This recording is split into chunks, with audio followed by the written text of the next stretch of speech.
Continuando y retomando el conflicto en Medio Oriente, las posiciones de Irán y de Estados Unidos claramente en veredas y direcciones bien opuestas, y yendo específicamente a lo que estabas comentando, Ilan, que siempre fue el tema, ese estrecho de Hormuz. Exactamente. Entonces, el estrecho de Hormuz es una cuestión, te diría que es importante, pero no es la más importante. Sí es central y marca, te diría más que el conflicto, la realidad del conflicto para el exterior. La idea de Estados Unidos fue generar un bloqueo al ya bloqueo impuesto. ¿Por qué? Porque si bien había un bloqueo iraní en el estrecho de Hormuz, eso no dejaba de permitir que los barcos puedan ir con petróleo, sobre todo a China. China siguió comprando petróleo, hubo por lo menos más de 100 buques, que es poco por el nivel que se venía manteniendo, pero por lo menos unos 100 buques de petróleo fueron en estos 40 y pico de días de guerra destinados sobre todo a China para seguir abasteciendo el mercado interno. Entonces la idea de Estados Unidos fue, si nosotros imponemos un bloqueo en el estrecho de Hormuz, no solamente que asfixiamos la economía de Irán y vamos a generar un colapso interno, sino que claramente también vamos a desfavorecer la posición china en este conflicto. Y en esa lógica de seguir generando mayor presión, no nos olvidemos que la economía iraní depende, pero en un enorme porcentaje de la industria petroquímica, todo lo que deviene no solamente del petróleo, sino sus derivados. Entonces, si ya no pueden generar ningún tipo de ingreso porque su mayor fuente está bloqueada, eso supuestamente va a generar la presión suficiente para sentarse a una mesa a negociar. Estados Unidos sigue imponiendo su visión y ese es el famoso acuerdo que se intenta lograr. Ahora bien, este bloqueo del bloqueo, que suena raro, pero que fue real y fue efectivo, se encontró con dos grandes momentos. Uno, del lado norteamericano, se dio cuando un buque iraní trató de entrar al estrecho de Hormuz para cargar petróleo y fue primero bloqueado y después atacado. Se le dijo, señores, hay un bloqueo norteamericano en este momento, no se puede entrar al estrecho de Hormuz, ustedes con bandera iraní. Cualquier otro barco que sea de los países del Golfo o que está alineado con la visión de Estados Unidos sí pudo atravesar por un tiempo el estrecho de Hormuz. Ese barco fue atacado y la represalia de este accionar que sucedió el día domingo se vio instantes antes de que yo entre al estudio. ¿Cuál es la noticia? Y hay que tomarlo con pinzas porque viene desde Irán. Irán habría atacado 3 buques comerciales de una de las grandes empresas a nivel mundial como represalia y también como un aviso a Estados Unidos de ustedes no van a hacer lo que quieran con el estrecho de Hormuz.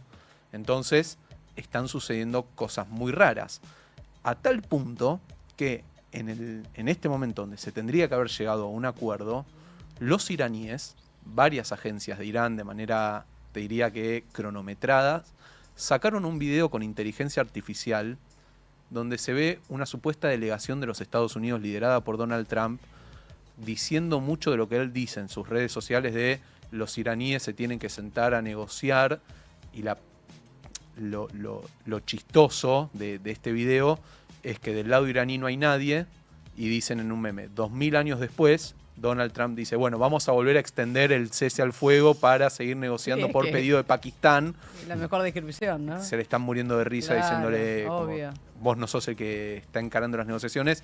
Aunque no es así, yo sí entiendo que el tiempo lo está marcando Estados Unidos porque en este momento hay una alerta total en Irán por miedo a una represalia de ataques desde Pakistán.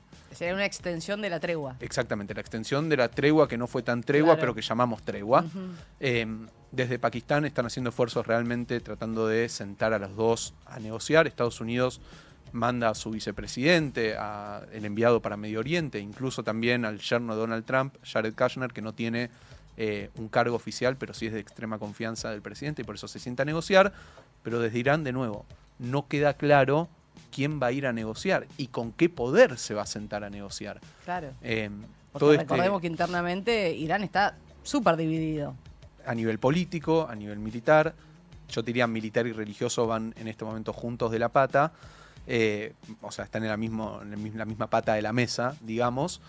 Pero la realidad es que en este momento donde no hay negociación, sí hay negociación. Porque claramente si se extienden 3 días más o 4 días más un cese al fuego es porque evidentemente algo más queda por negociar de ambos bandos en lo que podría terminar siendo una guerra en enormes escalas. No nos olvidemos que la amenaza de Trump sigue estando, no es que desapareció. Claro. Esto de volar los puentes y las centrales eléctricas sigue estando presente, solo se pospuso con un gran paréntesis, y te diría que es casi un paralelo.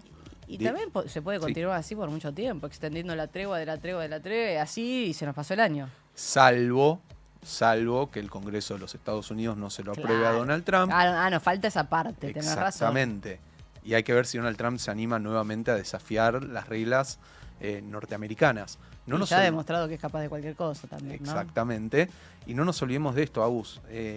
También hay otra guerra en paralelo, que es la guerra de Israel, no con el Líbano, sino con el grupo terrorista Hezbollah, que actúa en el Líbano, y que también en este momento hay unos 10 días de tregua, con una supuesta reunión que se va a dar el día jueves en Washington con el embajador israelí en Estados Unidos y la embajadora del Líbano en Estados Unidos, mediada por Marco Rubio, e incluso también se habla de la presencia del embajador de Estados Unidos en Israel, y lo que se estaría negociando, lo tenemos que poner en potencial porque es un trascendido, es la idea de extender este alto al fuego de 10 días por un periodo de 30 días en búsqueda de lograr un acuerdo mayor que traiga una gran estabilidad. Y lo raro es que, de vuelta, estamos hablando de un cese al fuego en Medio Oriente, y al mismo tiempo, la noticia la dio el presidente francés Emmanuel Macron. Hezbollah atacó al ejército de la ONU, que está compuesto por personal de muchos países en el mundo, y asesinó a soldados franceses en un ataque con drones.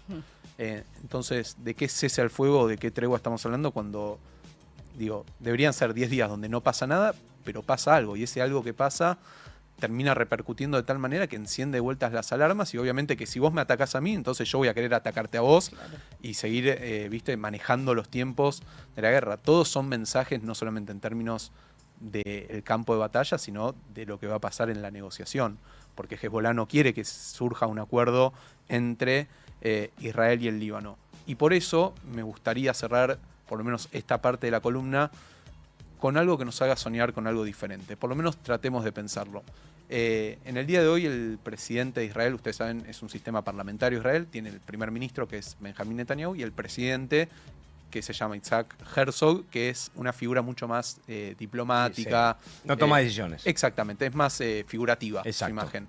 En un brindis con otros embajadores que están en Israel, porque hoy Israel cumple 78 años de la declaración de su independencia, el presidente israelí dijo que él sueña con subirse a un auto y poder dirigirse directamente a Beirut, capital del Líbano, para visitar esa hermosa ciudad y forjar una amistad con el pueblo libanés.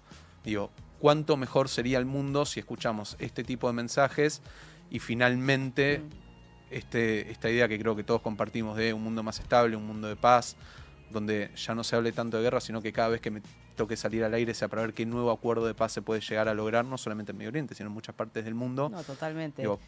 Ojalá que eso pueda ser posible. Pero estamos en medio de un conflicto y de una guerra, pero también Beirut siempre fue un punto complicado en el mapa. Álgido, son años de odio.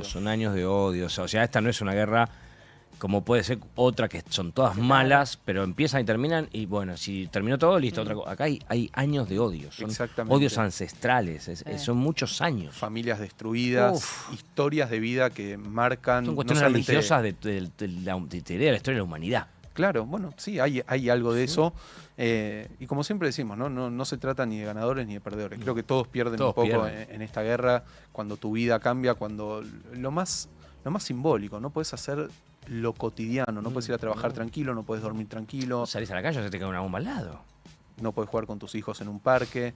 Me parece que ya tuvimos demasiado. Me parece que fue un 2026 demasiado beligerante, demasiado con noticias duras, de decir, ¿por qué ustedes, o yo, que estoy acá en Argentina, tengo que pagar la nafta más cara porque hay un conflicto en Medio Oriente, o la comida? Es ajeno a nosotros. Todo. El mundo entero se está planteando esto. Entonces ¿cuánto mejorarían nuestras vidas si hablamos de paz, si hablamos de sociedades que se entienden? Que existe una cumbre, ¿no?, entre Estados Unidos e Irán para llegar a un acuerdo y terminar por fin con todo esto. Es que el tema es Israel. Israel-Irán, ahí está, es el odio ancestral. Ahí está el odio de y los intereses siglos de Israel seguramente de no quedar que Estados Unidos termine negociando tanto con Irán, ¿no? Es que es así esto.